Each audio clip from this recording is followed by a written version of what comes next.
পিকে tutorial হাবের আরেক নতুন ভিডিওয়ে আমার সকল প্রিয় দর্শক এবং ভিউয়ার্স বন্ধুদের স্বাগত জানাই। পশ্চিমবঙ্গ মধ্যশিক্ষা পর্ষদের অষ্টম শ্রেণীর ইতিহাস বিষয় নিয়ে আজ আলোচনা করব। ইতিহাসের আজ আলোচনার বিষয় প্রথম অধ্যায় অর্থাৎ ইতিহাসের ধারণা, এই অধ্যায়টা নিয়ে আজ আলোচনা করব। ইতিহাস পাঠের প্রয়োজনীয়তা কোথায়, বা ইতিহাস বলতে ঠিক কি বোঝায়? শুধু সাল, তারিখ, বছর, জায়গার নাম জানার জন্য যে শুধু ইতিহাস পড়া তা কিন্তু নয়। এই ইতিহাসের সঙ্গে জড়িয়ে আছে বিভিন্ন রকম মতবাদ, বিভিন্ন রকম যুক্তিকতা এবং মতবিরোধ তথা যুক্তিতর্ক। সেই বিষয়বস্তুগুলি এই অধ্যায়ে তোমাদের জন্য তুলে দেওয়া হয়েছে।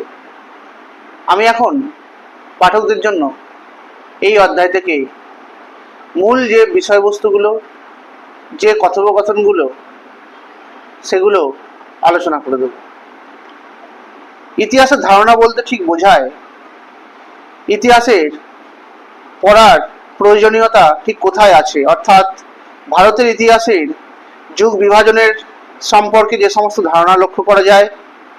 ব্রিটিশদের ভারতে থাকাকালীন তাদের ভারতে সাম্রাজ্য স্থাপনের কি উদ্দেশ্য ছিল, বা সাম্রাজ্যবাদী এবং জাতীয়তাবাদের ক্ষেত্রে ইতিহাস চর্চার যে বোধ এবং বিশ্লেষণ লক্ষ্য করা যায়, সেই সমস্ত বিষয়ই শিক্ষার্থীদের জন্য সম্যক ধারণা তৈরি করা এবং তার সঙ্গে সঙ্গে তাদেরকে ইতিহাস সম্পর্কে আগ্রহী করে তোলাই হলো এই ইতিহাসের ধারণা পাঠের মূল উদ্দেশ্য।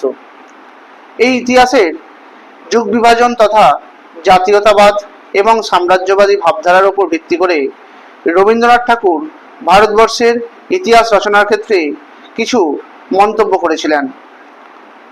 রবীন্দ্রনাথ ঠাকুর বলেছিলেন ভারতবর্ষের ইতিহাস সম্পর্কে যে ভারতবর্ষের যে ইতিহাস আমরা পড়ে থাকি এবং পরীক্ষার সময় মুখস্থ করিয়া যে পরীক্ষা দিই, তা কিন্তু ভারতবর্ষের নিশীথকালে দুঃস্বপ্ন কাহিনী মাত্র, অর্থাৎ সেখানে শুধুমাত্র ভারতবর্ষের দুঃখের কাহিনীগুলোই তুলে দেওয়া হয়েছে, সম্পূর্ণ ইতিহাস কিন্তু সেখানে স্থান পায়নি। তাই ইতিহাস সকল দেশে যে সমান হবে, এই ধরনের কুসংস্কার কিন্তু আমাদেরকে বর্জন করতেই হবে। অর্থাৎ সব দেশের, সব স্থানের, সব জায়গার ইতিহাস যে সমান তা কিন্তু নয়। এছাড়াও সাহিত্য সম্রাট বঙ্কিমচন্দ্র চট্টোপাধ্যায়ের ভাবনায় এই ইতিহাস ছিল বাঙালির ইতিহাসের জন্য তিনি জোর গলায় আওয়াজ তুলেছিলেন। তার মতে বাঙালির জন্য ইতিহাস চাই, অর্থাৎ বাঙালি জাতির অতীতের সম্পূর্ণ কথা বাঙালিকে জানতে হবে। বিদেশিদের লেখা বাঙালিদের ইতিহাস সম্পর্কে যে লেখাগুলি হয়েছে তা বেশিরভাগই ভুলে ভরা।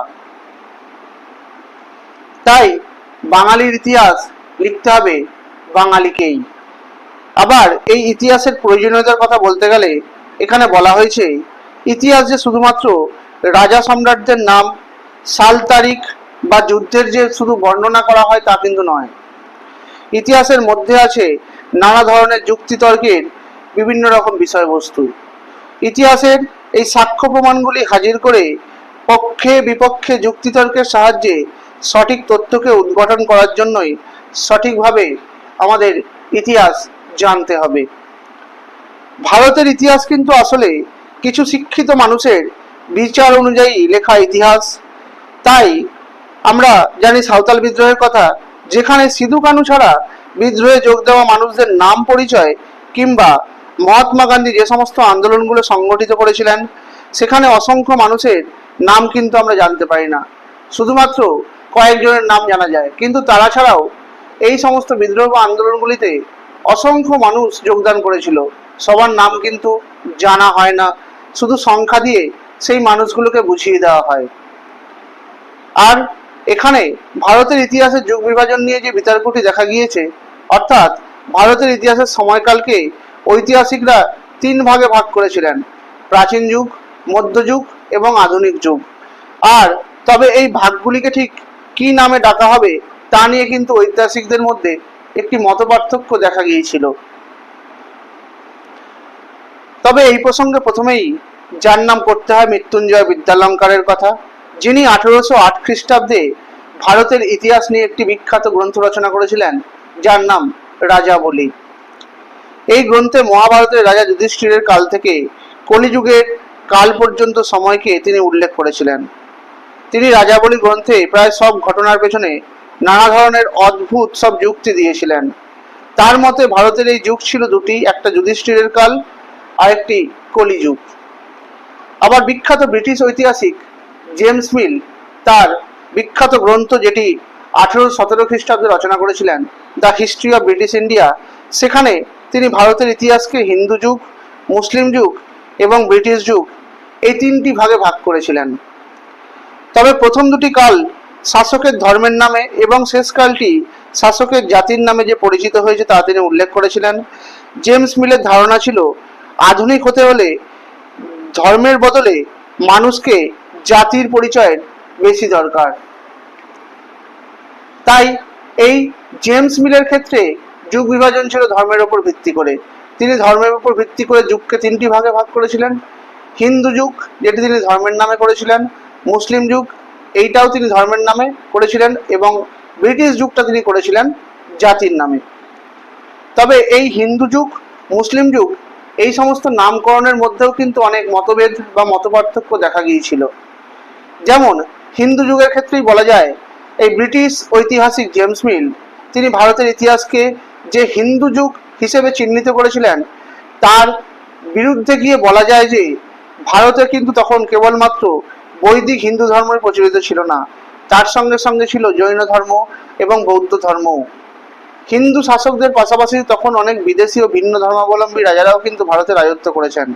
সুতরাং এই যুগকে হিন্দু যুগ না বলে প্রাচীন যুগ বলাই যুক্তিসঙ্গত বলে অনেকে মনে করেন। এছাড়াও মুসলিম যুগ নিয়েও বিতর্ক দেখা যায়। এই মুসলিম যুগ নামকরণ নিয়েও একই কথা বলা যায়, কারণ এই যুগে মুসলিম শাসকদের পাশাপাশি ভারতের অনেক রাজ্যে হিন্দু রাজারাও কিন্তু রাজত্ব করেছিলেন। এই হিসেবে উদাহরণ দিয়ে বলা যায় ওড়িশার কথা, মধ্যপ্রদেশের কথা, কেরালার কথা, আসামের কথা, এছাড়াও দাক্ষিণাত্যের বিজয়নগর রাজ্যের শাসকদের কথা, যারা দীর্ঘদিন মুসলিম শাসকদের বিরুদ্ধে প্রতিদ্বন্দ্বিতা করে নিজেদের স্বাধীন অস্তিত্বকে টিকিয়ে রেখেছিলেন বা বজায় রেখেছিলেন। সুতরাং এই মুসলিম যুগকে মধ্যযুগ বলাই যুক্তিসঙ্গত বলে অনেকে মনে করেন। আরেকটি বিষয়ের কথা এই অধ্যায়ে বলা হয়েছে, ভারতের আধুনিক কালে যে সমস্ত উপাদানগুলি ব্যবহার করা হতো সেই ইতিহাসের উপাদানগুলি সম্বন্ধে। আধুনিক ইতিহাস লেখার জন্য ইতিহাস রচনা যে সমস্ত উপাদানের কথা এখানে উল্লেখ করা হয়েছিল সেগুলি হলো আত্মজীবনী ও স্মৃতিকথা, স্থাপত্য, লিপি, চিত্রকলা, মুদ্রা, ভাস্কর্য, জমি বিক্রির দলিল, পোস্টার, বিভিন্ন ধরনের বইপত্র, ডায়েরি, চিঠিপত্র, 400-500 বছরের কাগজপত্র, রোজকার বাজারের ফর্দ, সংবাদপত্রের প্রতিবেদন, মানুষের ব্যবহার্য জিনিসপত্র ইত্যাদির কথা। তবে এখানে এই উপাদান ছাড়াও আরো দুটি জিনিসের কথা বলা হয়েছিল বা বলা হয়েছে, সেটি হলো সাম্রাজ্যবাদ এবং উপনিবেশবাদের কথা। এই সাম্রাজ্যবাদ বলতে বোঝায় এটি হলো এমন এক ধরনের প্রক্রিয়া যার মধ্যে দিয়ে কোনো একটি শক্তিশালী দেশ অন্য কোনো দুর্বল দেশের ওপর প্রভুত্ব বা ক্ষমতা কায়েম করে তাকে নিজের দখলে নিয়ে আসে। অন্যদিকে সাম্রাজ্যবাদের সঙ্গে উপনিবেশবাদের যোগাযোগ কিন্তু প্রায় একই ধরনের। কোনো একটি অঞ্চলের জনগণ এবং সম্পদকে অন্য একটি অঞ্চলের স্বার্থে ব্যবহার করাই হচ্ছে এই উপনিবেশবাদের মূল কথা। তাই সাম্রাজ্যবাদের বিপরীতে দেশের চিন্তাও ইতিহাসে জায়গা করে নিয়েছে, আর তাই শুরু হয় সাম্রাজ্যবাদের বিরুদ্ধে দেশীয় তথা এই জাতীয়তাবাদী বিশ্লেষণের দ্বন্দ্ব, যা কিন্তু এখনো বর্তমান। অর্থাৎ এখনো কিন্তু এই ধরনের সাম্রাজ্যবাদ এবং উপনিবেশবাদ নিয়ে একটা বিরোধ ঐতিহাসিক মহলে লক্ষ্য করা যায়। তাই ইতিহাসের ধারণা বলতে এই সমস্ত জিনিসগুলোকেই বোঝানো হয়েছে। তোমাদের আমি এর পরবর্তী ভিডিওয়ে এই অধ্যায়ের ওপর ভিত্তি করে কয়েকটি গুরুত্বপূর্ণ প্রশ্নোত্তর আলোচনা করে দেব। তোমরা আমার ভিডিওগুলি তোমাদের কতটা উপকার লাগছে সেটা কমেন্ট করে জানাবে। তোমরা আমার আজকের এই ভিডিওটি লাইক করে দেবে, কমেন্ট করবে, শেয়ার করে দেবে। আমার চ্যানেলটি নতুন দেখে থাকলে চ্যানেলটি সাবস্ক্রাইব করে দেবে, পাশে থাকা বেল আইকনটি প্রেস করে দেবে যাতে তোমরা আমার ভিডিও নোটিফিকেশনগুলো পেতে পারো।